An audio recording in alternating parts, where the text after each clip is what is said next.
Okay, we're done sluicing. Now I'm going to clean the sluice box. It's real easy to clean.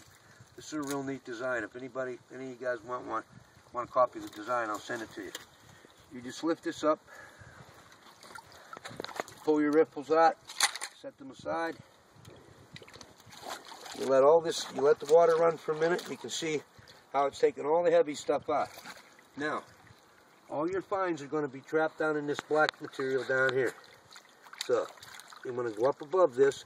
Anything that's heavy, because gold is real heavy, if there's any gold in here at all, it'll fall down in that stream.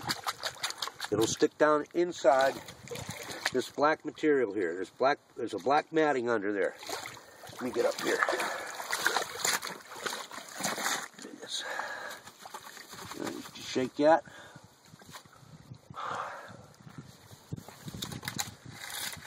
Pull this baby up out of there.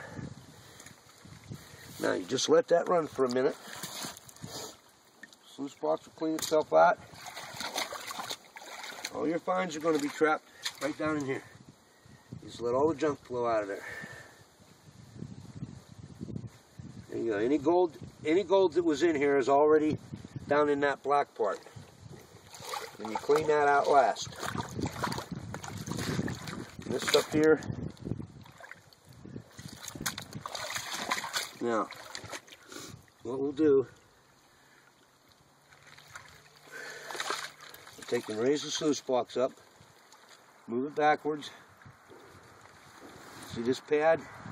You pull this pad out. If there's any gold, it'll be in that pad. And set that back down. Let Mother Nature do it.